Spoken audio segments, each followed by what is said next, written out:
మీ చేత్తో మీరే ఇవ్వండి మీ కోడలికి. అమ్మా పద్మావతి, మేనకోడలవే అయినా చిన్నప్పటి నుంచి కూతురులా పెంచాను. అందుకే మావయ్యనైనా తండ్రిలా న్యాయం చేస్తున్నానమ్మా. ఇదిగో అమ్మా, ఈ క్షణం నుంచి ఈ డాక్యుమెంట్లో రాసిన యావదాస్తి నీ సొంతం. ఎవరైనా నిన్ను ప్రశ్నించే హక్కు గాని అలాగే అధికారం గాని ఎవ్వరికీ లేదు. తీసుకోమ్మా.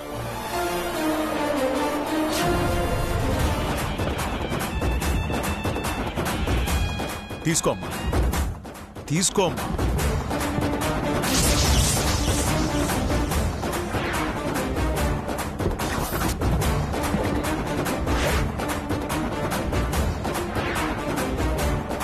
అమ్మ పద్మావతి, ఇక నుంచి ఆస్తి నీది.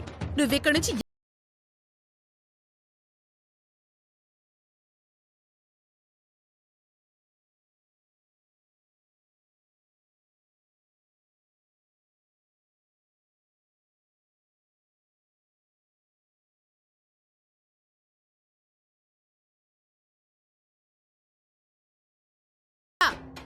Okay madam. జాగ్రత్త. Come on constables.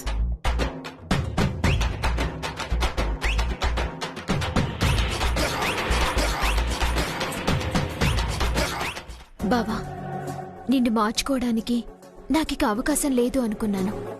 కానీ ఆ దేవుడు నాకు ఈ విధంగా సహాయం చేస్తున్నాడు. నిన్ను తప్పకుండా మార్చుకుంటాను.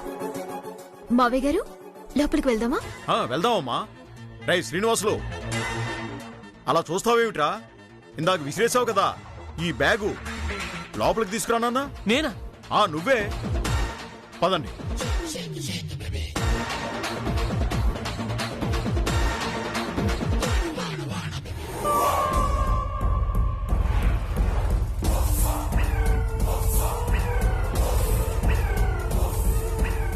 పదవే.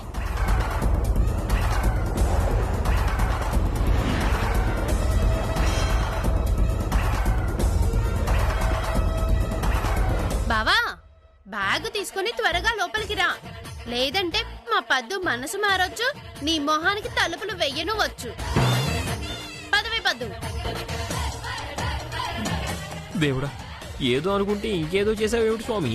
స్టార్టింగ్ ఎలా ఉంటే పోను సినిమా ఎలా ఉంటుందో ఏమిటో. మావయ్య గారు, బావని మార్చుకోవడానికి ఆ ఎస్ఐ గారితో చేతులు కలిపి ఆస్తిలో 90% నాకు రాసిస్తున్నట్టుగా నాటకమాడమని అడిగాను. దాన్ని మీరు మీ పెద్ద మనసుతో అంగీకరించి మనం అనుకున్న నాటకాన్ని నిజం చేశారు. మనం అనుకున్న పని పూర్తయింది కాబట్టి తిరిగి ఆస్తి మీకిచ్చేస్తున్నాను. తీసుకోండి మావయ్య గారు. అమ్మా పద్మావతి, ఆస్తి రాస్తున్నట్టుగా నువ్వు నన్ను నాటకమాడమని చెప్పావు, కానీ నేను మాత్రం మనస్ఫూర్తిగా రాశానమ్మా. ఇక మీదట ఆస్తి నీదేనమ్మా. మావయ్య గారు, బావని మార్చుకోవడానికి ఈ నాటకం ఆడుతున్నాను తప్ప బావలేని ఆస్తి నాకెందుకు చెప్పండి? బావ మారేంత వరకు ఈ ఆస్తి మీ దగ్గరే ఉండనివ్వండి. ఆయన మారిన మరుక్షణమే ఆస్తి మొత్తం ఆయనకే రాసివ్వండి. ఇది ఆయనకి రావడమే న్యాయం కూడా. ఇందుకేనమ్మా, ఈ గొప్ప మనసు చూసేనమ్మా మా పిల్లల కంటే కూడా ఎక్కువగా నిన్నే ప్రేమిస్తాం. ఏం పర్వాలేదు, మరేం పర్వాలేదు. ఈ డాక్యుమెంట్స్ నీ దగ్గరే ఉండని. వాడు మారిన తర్వాత నీ పేరు మీదున్న ఆస్తిని వాడి పేరు మీదకి రాసి, సరేనా? సరే అత్తయ్య గారు. మీరు రండి, భోంచెద్దురు.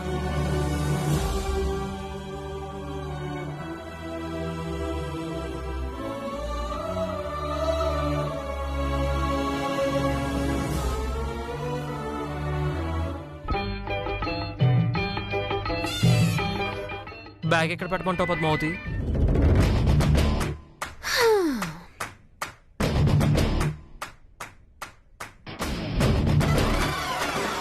తెచ్చి నా నెత్తి మీద పెట్టు బావా. బావా, కాఫీ తెమ్మని ఇప్పుడు ఫోన్ చూస్తున్నావేంటి? నేను మూడొచ్చినప్పుడు తాగుతాను, తాగించుకో. నాకు అవతల చాలా పనులున్నాయి. కప్పు ఎక్కడ పెట్టాలో చెప్పు. నా వీపు మీద పెట్టవే, నా వీపు మీద పెట్టు.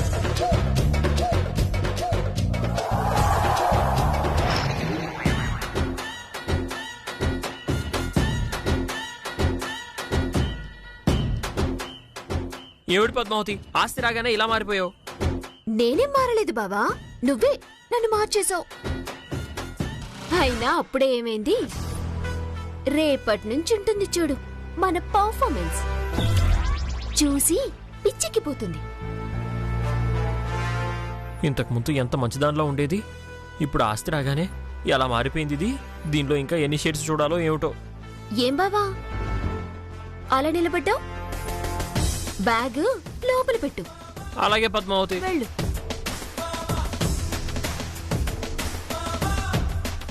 హలో, అనాథ శరణాలయమా? ఏమీ లేదండి, ఇంతకు ముందే మా మావయ్య గారు నాకు కోట్ల రూపాయల ఆస్తి రాసిచ్చారు. నేనొక్కదాన్నే ఇంత ఆస్తి ఏం చేసుకుంటాను? ఏంటేంటి, మీకు మొగుడు లేరా అంటారా? ఒకప్పుడు ఉండేవాడులేండి, ప్రస్తుతానికైతే లేడులేండి. రెండో పెళ్లి చేసుకోమంటారా? ప్రాణం పోయినా చేసుకోనండి, జీవితాంతం ఇలాగే ఉండిపోతాను. అందుకే నా ఆస్తి మొత్తం మీ అనాథ శరణాలయానికి రాసిద్దాం అనుకుంటున్నా. ఓహో, మంచి రోజు చూసుకొని రమ్మంటారా? తప్పకుండా అండి, రేపే గురువు గారిని పిలిచి మంచి ముహూర్తం కనుక్కొనొచ్చి ఆస్తి మొత్తం రాసిస్తాను. సరేనా అండి? ఉంటాను. థ్యాంక్. ఓరి దేవుడు, ఆస్తి దానికి రాయిగానే ఎంత హంగామా చేస్తుంది ఇది. నో, ఇలా జరగడానికి వీల్లేదు. ఏదో రకంగా ఆస్తి మొత్తం మనం కొట్టాల్సిందే. పద్మావతి, ఇది చాలా అన్యాయం పద్మావతి. ఏంటి, నీకు విడాకులు ఇవ్వడమా లేదా నిన్ను పెళ్లి చేసుకోవడమా బావా? ఇవేవి కాదు, ఈ ఆస్తి అంతా అనాథలకి రాసివ్వడం. తప్పేముంది బావా, నువ్వా నన్ను భార్యగా అంగీకరించావు, నేనా మరో పెళ్లి చేసుకోను. సో మనకెలాగో పిల్లలు పుట్టరు కాబట్టి ఆస్తి మొత్తం ఎందుకు పనికి రాకుండా పోతుంది. అదే అనాథలకిస్తే మావయ్య గారు నా మీద నమ్మకంతో ఇచ్చిన ఈ ఆస్తికి న్యాయం జరుగుతుంది. అందుకే అనాథ శరణాలయానికి రాసిద్దామని డిసైడ్ అయిపోయాను బావా. తప్పు పద్మావతి, తప్పు. ఇవాళంటే వయసులో ఉన్నావు, రేపు ఒక రోజు ముసల్దానివి అవుతావు. అప్పుడు నీకు ఆస్తి లేకపోతే నిన్నెవరు చూసుకుంటారు? అదే నిజమేనే. నువ్వు ముసల్దానివైపోయాక ఆస్తి లేకపోతే నిన్నెవ్వరూ చూడరే. కరెక్టేనే, బుర్ర తక్కువైనా బావ కరెక్ట్ మాట చెప్పాడు. అంటే అన్నావులే, పర్వాలేదు, నువ్వేగా అనింది. అయినా నాదొక చిన్న ఆలోచన. ఏంటి బావా అది? మన అగ్రిమెంట్ క్యాన్సిల్ చేసుకుందామా? ఏ అగ్రిమెంటు? విడాకుల అగ్రిమెంట్. ఎంత మాట నువ్వు బావా, మన విడాకుల అగ్రిమెంట్ ని క్యాన్సిల్ చేసేద్దామంటున్నావా? అవును పద్మావతి.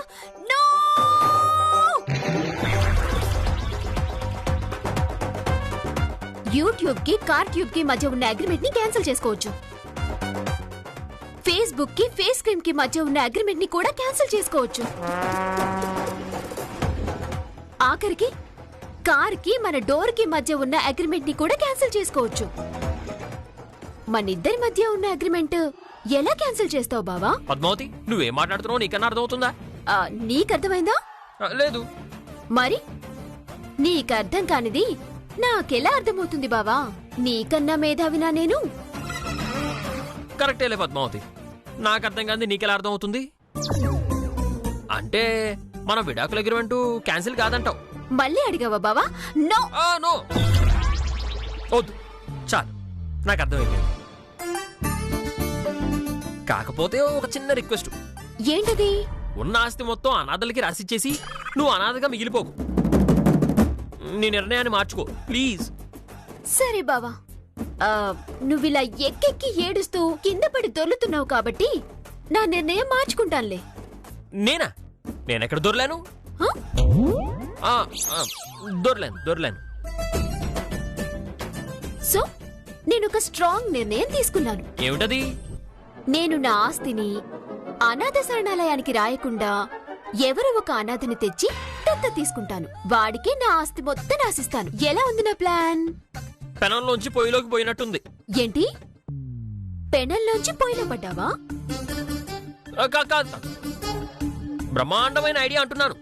కదా సో రేపటి నుండే నేను దత్తత తీసుకోబోయేవాణ్ణి వెతుక్కుంటాను. అవును త్రిపుర, ఆ అనాథలు ఎక్కడ దొరుకుతారే? అనాథ శరణాలయంలో దొరుకుతారు పద్దు. అనాథ శరణాలయంలో కాదే, వెతికి పట్టుకుందాం. మనం కోరుకున్న క్వాలిటీస్ ఉన్న అనాథని దత్తత తీసుకుందాం. క్వాలిటీసా? ఏంటవి? ఆహా, అడిగితే చెప్పేస్తారు మరి. ఇవన్నీ సీక్రెట్ అమ్మా. పదవి త్రిపుర.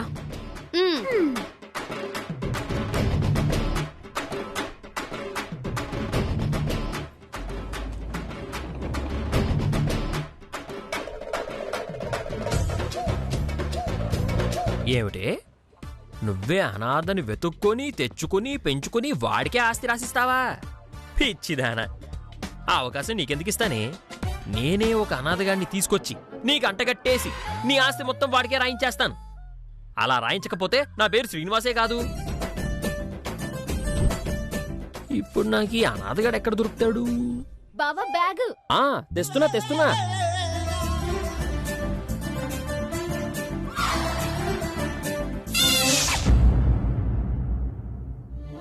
అబ్బబ్బబ్బబ్బా.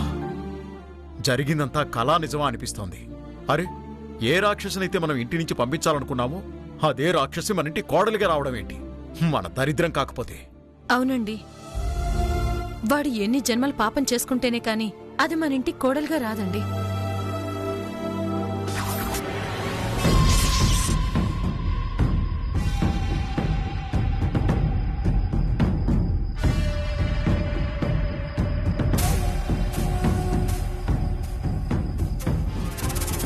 నాన్నగారు, ఏమిట్రా? అది చెప్పరా, ఏంటి ఆలోచిస్తున్నావు? అంటే ఆయన కాస్త మొహమాట పడుతున్నారు అత్తయ్య గారు. విషయం ఏంటంటే ఆయన పెళ్ళైపోగానే ఆయనకి రావాల్సిన ఆస్తి రాసిస్తానని మాటిచ్చారంట కదా. అవును, ఇచ్చాము. ఆహా, ఎలాగో ఇందాక పద్మావతికి తన వాటా తనకి రాసిచ్చారు. అదే చేత్తో ఈయనకి రావాల్సిన వాటా కూడా రాసిస్తే మా బాధలేవో మేం పడతాం. చెంప పగిలిపోతుంది.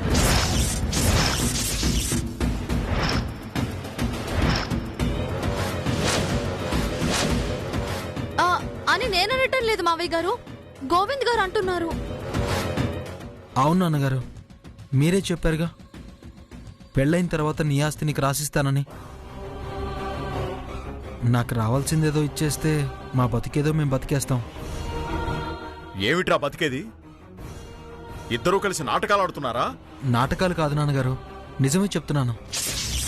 నా ఆస్తి నాకు ఇస్తానని మాట ఇవ్వలేదా? అన్నాన్రా, నాకు నచ్చిన అమ్మాయి అంటే త్రిపురం చేసుకుంటే ఆస్తిని రాసిస్తానని మాటిచ్చాను. కానీ నీకు నచ్చిన వాళ్ళని అడ్డమైన వాళ్ళకి తాళి కట్టి తీసుకొస్తే రాసిస్తానని నేనెప్పుడు చెప్పలేదే. నాన్నగారు, ఇది అన్యాయం, అక్రమం. నేనెవరిని చేసుకుంటే ఏంటి? జరిగింది పెళ్ళే కదా. నార్మల్, అది పెళ్ళని నువ్వనుకోవచ్చు. మేమెప్పుడు అనుకోరా. ఇందులో తప్పే ఉంది అత్తయ్య గారు. గోవింద్ గారికి త్రిపుర అంటే ఇష్టం లేదు, అందుకే ఈ పెళ్లి కాదనుకున్నాడు. నన్ను ఇష్టపడ్డాడు, అందుకే మీకు చెప్పే ధైర్యం లేక నన్ను చేసుకొని వచ్చాడు. త్రిపురలో ఉన్నదేంటి, నాలో లేనిదేంటి? బుద్ధి, జ్ఞానం, సిగ్గు, సీము, నెత్రు ఇవి తనలో ఉన్నాయి. నీలో భూతద్దం పెట్టి వెతికినా మాకెప్పుడు కనిపించలేదు. అమ్మా, మీకు నచ్చకపోతే చెప్పండి, ఇంటి నుంచి వెళ్ళిపోతాం. అంతేగాని మీకు నోటుకొచ్చినట్టు మాట్లాడి మమ్మల్ని అవమానించకండి. ఏమిట్రా, అవమానిస్తే ఇంట్లోంచి వెళ్ళిపోతావా? సరేరా, వెళ్ళిపో. అది కాదు నాన్నగారు. వెళ్ళిపోతానన్నావు కదరా, ఇంకే వెళ్ళిపోరా. ఈ ఇంట్లో ఉంటే మేము ఇలాగే అవమానిస్తూ ఉంటాం. మా మాటలు పడలేరు, మా చేష్టలను భరించలేరు. మా మాట విని ఇప్పుడే వెళ్ళిపోండ్రా. ఎక్కడికైనా వెళ్ళి హాయిగా బతకండి. వెళ్ళండ్రా. మేం వెళ్ళాం నాన్నగారు. ఎందుకు వెళ్ళాలి? అదేంట్రా, ఇప్పుడే కదా వెళ్తానన్నావు. ఇది మరీ బాగుంది. పెళ్ళైన వెంటనే అత్త మావయ్యలను వదిలేసి మేం వేరే కాపురం పెట్టామంటే మీకెంత తలవంపు, ఎంత అప్రతిష్ట. మా కంఠంలో ప్రాణం ఉండగా మీ మీద ఒక్క మాట కూడా పడనివ్వం. ఏమాయ్, నువ్వు అసలు ఏం మాట్లాడుతున్నావు నీకు అర్థమవుతోందా? మీరు బయటికి వెళ్తే మమ్మల్ని ఎందుకు తిడతారు? మీ మీదే ఉమ్మేస్తారు. మరి తిట్టుకోరా మావయ్య గారు? కొడుకు లవ్ మ్యారేజ్ చేసుకుంటే పెద్ద మనసుతో ఆహ్వానించాల్సింది పోయి అహంకారంతో నూతన దంపతుల్ని ఇంట్లోంచి బయట గెంటేశారు అంటే ఆ చెడ్డ పేరు మీకు కాదు, పరువు పోయేది మనింటిది కాదు. అందుకే మీరెన్ని అవమానాలు చేసినా కష్టాలు పెట్టినా మేమిద్దరం ఇక్కడే ఉంటాం. మిమ్మల్ని వదిలిపెట్టి ఎక్కడికి వెళ్ళము. అవును నాన్నగారు, ఇంకొకసారి ఆలోచించి నాకు రావాల్సిన వాటా ఏదో నాకు ఇచ్చేస్తే ఏదో ఒక వ్యాపారం చేసుకుని బతుకుతాం. చూడు, నువ్వు ఒక్కసారి కాదు 1,000,000 సార్లు అడిగినా నేను చెప్పే సమాధానం ఒక్కటే. నా నుంచి నీకు చిల్లి కవ్వ కూడా రాదు. ఎలా బ్రతుకుతావో, నీ పెళ్ళాన్ని ఎలా పోషించుకుంటావో పోషించుకో. అంటే వదినకో న్యాయం, నాకో న్యాయమా? అయితే వదిల్లాగే దామినికి విడాకులు ఇవ్వమని చెప్పు. ఆస్తి రాసిస్తాను. ఏం దామిని? ఆ అలాగే మావయ్య గారు.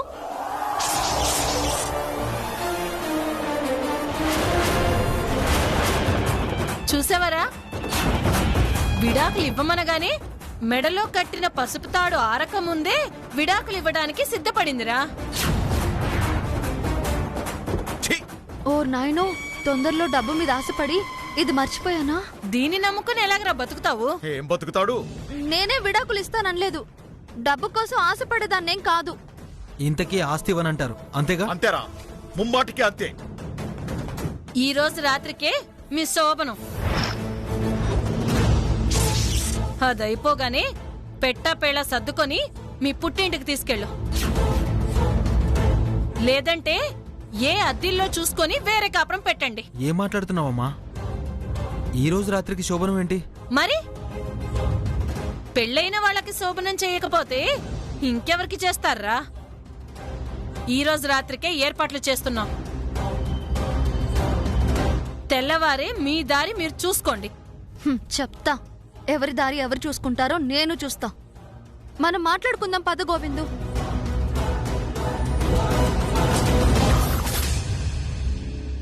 చూసావుగా నీ చిన్న కొడుకు నిర్వాకం. ఆస్తి కావాలంట, ఆస్తి. 4 రోజులు కడుపు మాడితే గాని వాడెంత తప్పు చేశాడో వాడికి అర్థం కాదు.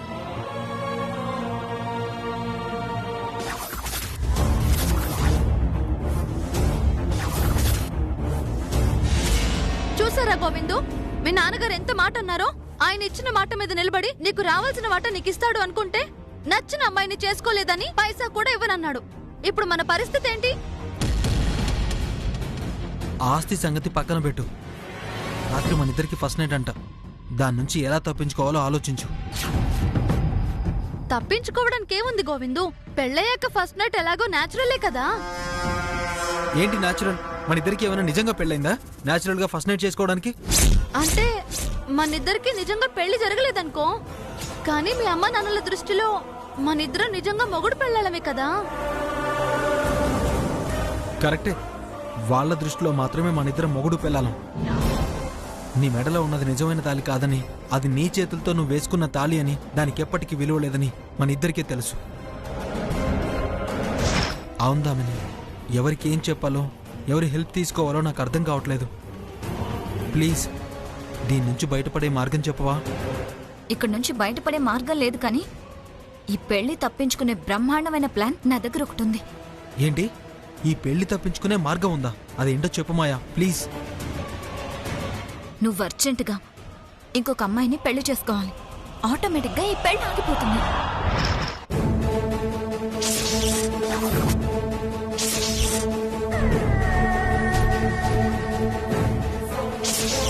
ఏడ్చినట్టుంది.